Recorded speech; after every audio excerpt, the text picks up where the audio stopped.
तो आज हम लोग पढ़ने वाले हैं प्रॉफिट एंड लॉस। तो क्या होता है प्रॉफिट एंड लॉस, यानी क्या होता है हानि और लाभ। तो इसको समझेंगे और इससे संबंधित जो भी परिभाषाएं हैं उनको देखेंगे और जो भी फार्मूले यानी सूत्र हैं उनको हम लोग जानेंगे। उसके बाद हम लोग सॉल्व करेंगे इसके क्वेश्चंस को। तो चलिए देखते हैं। आज सबसे पहली बात है इसमें क्रय मूल्य। क्रय मूल्य क्या होता है तो ये हम लोग देख लें। तो क्रय मूल्य यहाँ पर आपका है जिसको हम लोग कहेंगे इंग्लिश में कॉस्ट प्राइस। तो कॉस्ट प्राइस क्या होता है, यानी जिस मूल्य पर कोई वस्तु को हम खरीदते हैं उससे उसका क्या कह देते हैं, क्रय मूल्य कहते हैं। इसको यहाँ पर हम सॉल्व करने के लिए शार्ट भाषा में यानी सीपी लिख दिया करेंगे। दूसरी चीज़ आती है विक्रय मूल्य, यानी कोई वस्तु जिस मूल्य पर बेची जाती है वो उसका क्या कहलाता है, विक्रय मूल्य कहलाता है, यानी सेलिंग प्राइस कहलाता है। तो इसका शॉर्ट फॉर्म क्या, हम इसको एसपी से रिप्रेजेंट करेंगे, यानी कहीं पर लिखना होगा तो वहाँ पे हम एसपी लिख देंगे। उसके बाद बात आती है अंकित मूल्य क्या होता है, यानी मार्केट प्राइस कह सकते हैं इसको, मार्क्ड प्राइस। तो मार्क्ड प्राइस क्या है, जो मूल्य किसी वस्तु पर या उसके पैकेट के ऊपर क्या कर दिया जाता है, लिख दिया जाता है, उसे कहते हैं अंकित मूल्य या मार्क्ड प्राइस, या इसको हम शार्ट में एमपी लिख दिया करेंगे। तो चलिए इसके बाद क्या देखते हैं, हम समझते हैं प्रॉफिट क्या होता है। तो यहाँ पर प्रॉफिट क्या है, तो यानी प्रॉफिट यानी लाभ।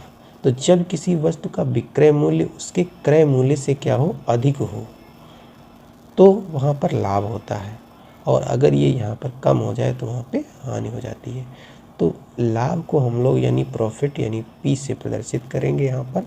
तो लाभ इज इक्वल टू आपका हो जाएगा विक्रय मूल्य माइनस क्रय मूल्य, यानी लाभ बराबर विक्रय मूल्य माइनस क्रय मूल्य। तो जो हम लोगों ने शार्ट फॉर्म लगाई थी, यानी P is equal to short में हो जाएगा S P minus C P, यानी selling price minus cost price. उसके बाद बात करते हैं हम लोग हानि की यानी लॉस की। तो लॉस क्या होगा, तो जब किसी वस्तु का विक्रय मूल्य उसके क्रय मूल्य से यानी जितने से खरीदा है उससे भी कम हो तो उसे हम यहाँ पर हानि कहेंगे। तो हानि क्या होगी, इसको हम लॉस को यानी एल से रिप्रेजेंट कर लेंगे। तो हानि बराबर हमारी हो जाएगी क्रय मूल्य माइनस विक्रय मूल्य, यानी L is equal to C P minus S P. वहाँ पे S P minus C P था, यहाँ पे है C P minus S P. तो उसके बाद क्या है हमारे पास, अब बात करते हैं बट्टा। तो बट्टा क्या होता है, चलिए इसको समझते हैं। बट्टा नहीं पता है तो डिस्काउंट तो पता ही होगा। तो डिस्काउंट यानी बट्टा, तो किसी वस्तु के अंकित मूल्य पर जो छूट दी जाती है उसी को क्या कहते हैं, बट्टा कहते हैं, यानी डिस्काउंट कहते हैं। तो बट्टा या छूट जो होती है वो हमेशा किस पे दी जाती है, ये पॉइंट ध्यान रखना है आपको, हमेशा अंकित मूल्य पर छूट दी जाएगी। तो जब बट्टा या छूट नहीं दी जाती है तो अंकित मूल्य ही विक्रय मूल्य होता है, और अगर छूट दी जाती है तो उस छूट को उसमें से माइनस कर दिया जाएगा। उसके बाद जो मूल्य आएगा वो आपका विक्रय मूल्य हो जाता है। अब क्या करते हैं, ऊपरी व्यय यानी ओवरहेड एक्सपेंडिचर, यानी ऊपरी व्यय यानी उसके ऊपर कोई अलग से खर्चा लग गया हो तो वह होगा ऊपरी व्यय। यह वह व्यय है जो किसी वस्तु यानी व्यापारी को किसी वस्तु के क्रय मूल्य के अतिरिक्त वहन यानी खर्च करना पड़ता है, तो इसे क्या कह देते हैं, क्रय मूल्य में जोड़कर लिख देते हैं ताकि उसका मूल्य क्या हो जाता है, बढ़ जाता है।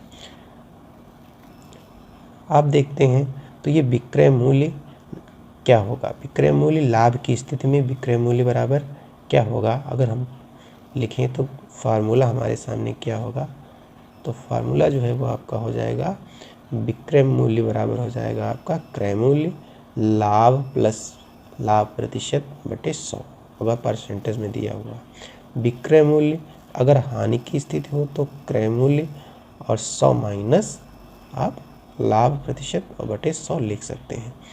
यदि कोई व्यापारी अपनी वस्तु पर क्रय मूल्य पर बेचता है, यदि कोई व्यापारी अपनी वस्तु को क्रय मूल्य पर बेचता है परंतु त्रुटिपूर्ण बाट का जो प्रयोग करता है, तो ये फार्मूला इम्पॉर्टेंट है यहाँ पर, ये वाला, यानी लाभ परसेंट बराबर क्या होगा, त्रुटि और बटे गलत माप गुणे 100। तो ये लाभ प्रतिशत, मतलब क्रय मूल्य उस पर लिखा होगा लेकिन वो बेच देगा क्या, जैसे 1 किलो की कोई वस्तु है तो उसको 900 ग्राम के बाट से तोल के बेच सकता है। तो 900 यहाँ पर नीचे हो जाएगा, गलत माप नीचे हो जाएगी और ये यहाँ पर आपका परसेंटेज आ जाएगा। चलिए आगे क्या है, तो यहाँ पर है त्रुटि। त्रुटि क्या है, त्रुटि बराबर कैसे निकालेंगे, यानी सही माप माइनस गलत माप। जैसे भी मैं बताया 1 केजी की वस्तु को अगर आप 900 ग्राम में बेचते हैं तो यहाँ पर 100 ग्राम त्रुटि आपकी आएगी। तो इस तरीके से हम समझ सकते हैं। गलत माप क्या होगा, इसी फार्मूले में इसका पक्षांतर करके निकाला गया है। गलत माप सही माप माइनस त्रुटि, ये एक फार्मूला हो गया। यदि दो वस्तुओं का विक्रय मूल्य क्या हो, समान हो और इसमें एक को x% लाभ पर तथा दूसरे को x% हानि पर बेचा जाए तो पूरे व्यवसाय में सदैव क्या होती है, हानि ही होती है। ये भी एक इम्पॉर्टेंट पॉइंट है, तो इसको भी याद रखिए। और इसका हानि परसेंट का फार्मूला जो है वो आपका है हानि परसेंट बराबर x²/100, हानि ही होगी। नेक्स्ट क्या है, नेक्स्ट है आपका प्रतिशत बट्टा, बट्टा का प्रतिशत। तो बट्टा प्रतिशत बराबर जिसका प्रतिशत निकालना हो, सीधी सी बात है, उसको हम ऊपर रखेंगे और गुणे में 100 लिखेंगे और बट्टे में जिसके ऊपर निकाला जाएगा। तो बट्टा हमेशा यानी डिस्काउंट दिया जाता है अंकित मूल्य पर, तो बट्टे में अंकित मूल्य रहेगा। तो बट्टा बराबर होता क्या है, फार्मूला अंकित मूल्य माइनस विक्रय मूल्य। उसके बाद बट्टा की राशि क्या होती है, तो बट्टा की राशि अगर हमको निकालनी हो तो अंकित मूल्य गुणे बट्टा की दर और बटे 100, इस फार्मूले से हम इसको निकाल सकते हैं।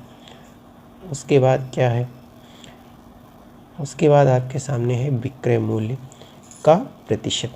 तो विक्रय मूल्य कैसे निकालेंगे, विक्रय मूल्य बराबर आपका अंकित मूल्य 100 माइनस बट्टा की दर और बटे 100।